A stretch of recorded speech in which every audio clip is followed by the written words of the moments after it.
Hello, everyone. Gerry Brimacombe here, and we're going to talk about SharePoint permissions, one of my most not favorite, subjects. This area can be quite confusing, so I've got a number of slides here first, and then we're going to demo it live in SharePoint. We'll talk about Teams permissions as well, and really we're laying out the groundwork for understanding all levels of permission in SharePoint Microsoft 365. This is something I've been teaching for 20 years. So when we talk about permissions, we talk about who can do what to what. This is a primer for your permissions, and this is me here. Reach out. So this is a slide from my intranet build training program, and I just bolded a few words on the slide saying it's a intranet is a secure private website. So secure, that's permissions. Used to store information to help employees find information. It's not an internet, it's an intranet. So specific set of people. It has defined permissions. I bolded this whole one for you here. It's only accessible by approved members, employees, or with authorization guests. So these bullets describing an intranet have permissions in every line. So let's pay attention to that. So from a context point of view, here we are with our mobile devices or our laptops connecting to the good old internet. And somewhere out there, there's a Microsoft 365 server with SharePoint, and within that, you have built your SharePoint intranet. So that's the context. Now let's take a look at that, sort of blow it up, zoom in a little, and think about it this way. So permissions is something that surrounds and covers and creates an envelope or an egg, in this case, around everything you do in Microsoft 365 and SharePoint. The first thing that happens is you have to log in. You have to give your username and your password, and almost always now MFA, which of course is multi-factor authentication. So that means that there's another way that it's going to check, are you really who you are, because you have that phone or you have that authenticator app, that sort of thing. So we're not getting into that. We're talking about setting up the permissions in your SharePoint sites. So let's talk about permissions from a high level here. So think about the permission rules that apply to your SharePoint site. So we look at permissions from a site level. SharePoint site is the sort of top level container of your permissions. We think about it from a point of view of who can do what to what. Who can do what to what. So let's go through that. First of all, the who is getting this permission access. Usually we do it by groups. These can be Microsoft 365 groups or SharePoint groups. And then we can also apply permissions to individual users, which is done more and more. In the old days, we used to say it should always be groups, but sometimes users as well. So say the accounting department would be the group in this example, can do what? So what capability does that group get? Are they readers, contributors, full control, or edit? We'll talk more about those things. And if they don't have any of this, then it's none of the above. They have to be granted permissions. And then the third part of this is to what? So to what do those permission rules apply? Is it on a site, a list, a library, folder, items in a list, or documents in a library? So these are all permission settable objects that we're listing here. So who can do what to what? So an example here would be to say the accounting department can contribute to the budget files library, okay? Or the accounting guests can read the accounting policies folder. So we create this set of rules using the who can do what to what, and we'll see that in SharePoint in just a moment. So this is a slide for you to ponder, pay attention to, learn about. This is readily available on the web, and these are sort of standard permission levels. So the read, meaning they can just only read, obviously. Contribute, notice I skipped one there. Contribute is a standard permission level, meaning add, modify, and delete. Edit is a little bit more powerful. You can actually add and change list and library structures. Full control is the person that can do everything in the site, and that including managing permissions. So that's really important role. That's the owners of the site. And there's also a site collection admin or a global administrator in Microsoft 365 that has full control over everything. They may not have full control on a site directly, but they can give themselves that full control so they get into the different sites. So that's sort of the all-powerful permission level. Notice I skipped over this one, contribute without delete. Quite often we'll set this up for our users. Some organizations that I work with want to have a contribute where we allow people to create and edit content, but they take away the delete permission, which we can do quite easily. So this is a custom permission level. So these are mostly standard, and we can create custom ones as well. So that is the can do what part of this. Okay, so we might have the accounting users can contribute without delete to the budget control files. Okay, now another important concept we have to cover here, and bear with me, this can be confusing. So let's see if I can explain it in a way that it lands. Inheritance. So think about your parent, and heaven forbid they should die, and then you get their stuff. Okay, their house, whatever, their jewelry, things like that. Inheritance. So it goes from the parent to the child. So that's what this is about, except from a permissions point of view. So the idea is that inherited permissions are something that SharePoint sets up as a default in most cases. I'll show you that. Inherited permissions are easy to maintain, easy to understand, and I said easier to maintain and understand because permissions aren't never easy. they can be hard. And this inherited concept doesn't always meet the complex needs of your business. So we often can't use inherited permissions completely. We use them as much as we can. So here's a pictorial version of it. So we have a SharePoint site, and then we create a document library in that site, and the permissions are automatically inherited. We create a document in that library, and the permissions are inherited. So the inherited permissions go from the site to the document.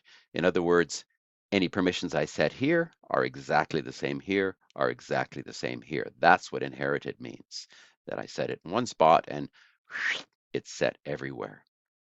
Very powerful, simple, right? You set it in one spot and away you go. Now, unique permissions, which are adding complexity, and they require some planning and implementation, more work. They're more work to maintain as well, but often required to meet the complex needs of the business. Okay, that's definitely what we see very often. So looking at it pictorially here, we have a site, we create a library, and that's inherited like we saw. Okay, everything good. But then we decide, this library actually has to have unique permissions. So we break the permissions. We cross an X out there. And now this can have unique permissions. So the permissions in the site are not necessarily equal to the permissions in the library. So maybe this is the accounting site, and all the accounting members can contribute in the site. But accounting control files, they can only read. So we create in unique permissions for that library saying the accounting members can only read. And then if we create a document in that library, notice it's inherited again. It's inherited by default. So now, but it's inheriting from the library, not from the site.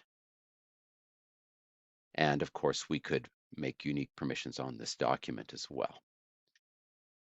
All right, clear as mud. Please post in the comments if you have any questions or reach out to me directly. Okay, so I want to take a look at a practical demo. So we're going to look at a few features here around permissions. Okay, let's take a look at these permissions in SharePoint. First of all, yeah, this is the Intranet Build Toolkit book site. You have access to this site if you've purchased our Intranet Build Toolkit. That's what we're not looking at that today. So I always recommend you have a sandbox site, somewhere you can go and play and practice these things. I'm just going to use this one that I built in the last video that I produced, the 15-minute intranet video. So if you go to the top right to this gear, we can see site permissions. So I said permissions start at the site level. So let's start at the start. So up here, you can see who currently is the site owner, who are the members, who are the visitors. So just by looking at this now, I can see, oh, so I, Gerry Brimacombe, have full control. I'm the owner of this site. Site members, where the people that are collaborating on your site will be placed, is empty on this site because it's an intranet site, so it doesn't have much collaboration. And visitors is everyone except external users. So this is a special group. I said permission set by groups usually. This is a special group that means everyone in your domain except for guests. So those folks can read. They don't have control. So I can share this site by clicking that share site, and then I can type in the name of any user in my domain. So I'll choose my colleague Tom Benjamin, and I say that he's going to be collaborating with me, so he gets the edit. In other words, read, write, edit, delete, and manage some of the content. Hi, Tom, testing for the video. So this, you don't have to send an email here, and sometimes you do, sometimes you don't. So I'm sending an email now just so Tom's not startled that he was added to this site. Okay, so now I should see there's a member in site members. Yes, that's right. Now, down at the bottom here, just below my head, is advanced permission settings. So this is kind of like the direct wizard approach to permissions. But down here, this is where we get into the more interesting settings, advanced permission settings.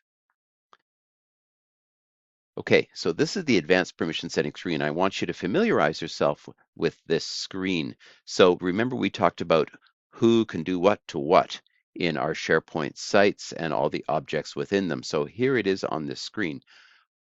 The who is this. This is members, owners, visitors, groups. These are SharePoint groups, says right there, SharePoint group. And so who can do what? Edit. Members can edit. To what? It's this site. This is the permissions on this site. Okay? So the members can edit on this site. The owners have full control and visitors have read. And then it's the membership of these groups that we can manage. Oh, Tom is in the members group. Okay? So there's some ways to add and remove users to these groups here. Add users. Or if I select a user, I can remove user from this group. So we try to set permissions by groups. There it is. This is that members group. Now, if I go back to the visitors group, I see everyone is in that group, and the owners group is just me. Okay, so again, groups are the ways to handle those permissions. I want to show you one other thing. So let's go back into the site settings. The other way to get to the permissions here is site settings and site permissions. Notice people and groups is here as well, so that's very useful to notice. I like to go from the site permissions. And now the other thing I want to show you in familiarizing yourself with this who can do what to what screen is these buttons across the top. So grant permissions means give permissions. You can create a new permission group right there. These are grayed out because this is nothing is selected here. Oh, now I select edit or remove user permission so I can manage permissions with those buttons. The button I want to show you here now is check permissions. This is one we use a lot. And so I could say, oh, well, what permissions does Tom Benjamin have on my site? So I start typing a user, I select from the list, and then I say check now. And it comes up with a little report saying, well, in what ways does this user have access to this site? So he has read through the visitors group, and he has edit through the members group. This takes the mystery out of permission management. Use that check permissions liberally. It doesn't do anything except tell you how they have access. So that's very, very useful. The other thing I'll show you here is permission levels. So this is where we can see and modify these various default permission levels or add a new one, okay? So the read, contribute, edit, design, full control as discussed in the previous slide. So those are available there. So that's how we would manage permissions at the site level through this gear and site permissions. And I like to use advanced permissions, but you can just use this section here. If that's simple enough for you, just use that. And advanced permissions to check permissions or modify those permission settings, etc. So now I'm going to show you permissions for a document library. So let's go into this document library. And now I'm going to go in the gear again, and I'll click on here on settings, but now there is a library settings option that shows up. So I'm going to set the settings for this library, and here I have more library settings. So let's click into more library settings. And notice here in the middle, permissions for this document library. So now we get to talk about inheritance as well as setting permissions on this document library. So first of all, in this beautiful yellow bar, it says this library inherits permissions from its parent. So we know now that if I change the permissions of the parent site, the SharePoint site, then they will change automatically here. However, let's say for the purpose of this site, I want to have slightly different permissions. Let's say that these visitors aren't allowed read access here. So all I do is I select that group. Oh, I can't select it. Why? Because it's inheriting from the parent. So if I want to do it for the whole site, I do it here, but I want to just do it for this library. So I'm going to stop inheriting permissions. There's that X, breaking permissions. You're about to create unique permissions. We know this term, right? Unique permissions. Okay. Changes to the parent site will no longer affect this document library. In other words, you're creating more work, but we have to. Okay. So I'm waiting for it to refresh. And now it says this library has unique permissions. So now I can say, okay, this visitor group, I'm going to remove their permissions from this library. Okay, all permissions for the following user group to documents, blah, blah, blah. Okay. It refreshes, and now only the members and owners have access to this this site. I can also, or to this library, I should say. I can also modify. So let me edit for this one. Let's say instead of edit, we just want them to be able to read. So I'll edit their permissions. And they're not edit, they're in fact read. Down here, I will say, okay. Okay, so now the members can read, the owners are full control, and be careful not to remove that full control capability of the owners because you can get yourself locked out of the site. Like if I check permissions now, I'm going to check on myself. Check now, I should see that I'm an owner, full control given through the example, blah, blah, blah, owners group, okay? Some of these bottom things can be quite confusing. I generally find we can ignore them. So just look at the levels given. And if you're really something weird going on, then dig deeper. But usually we just look at this top part. Okay. So I have full control. So if I was to remove this owner's capability, I would all of a sudden have no access to the site. All right. So that's the documents now has unique permissions. If I go into a folder within here, for example, I can also click on more actions and I can manage access. There's a couple ways to do this, but this is the way that I like to do it, manage access. And then at the top right here, advanced settings. So this screen can be useful, but I like to go into advanced settings because it's this structure that's familiar to me. I have the check permissions screen here, the stop and manage, etc. So this folder inherits permissions from its parent, documents. Okay, so we've got unique permissions on the documents library, and the folder is inheriting from that. So I could create unique permissions for this folder as well, doing the same thing, stop inheriting, and now this folder would have unique permissions. Okay? And the same approach applies to a document within, so a folder or a document or an item in a list. It's all the same approach. So here I would go and I would say manage access, and I would go in to advanced settings, and now this one, it inherits from its parent, documents. Now, one more thing here is this inheritant versus unique. If I go into the documents permission settings here again, notice it's a convenient link for me, and I can delete unique permissions. So this is kind of like a re-inherit. Delete all unique permissions and inherit permissions from parent. Okay, so I can say delete unique, you're about to re-inherit, any custom permissions will be lost. Okay, let's do that. Okay, so we're back to inherited, meaning I can just set it at the top level and everything underneath will be inherited. So you wouldn't be changing these permissions back and forth all the time for this demo. I'm just showing you quickly how you would inherit and stop inheriting.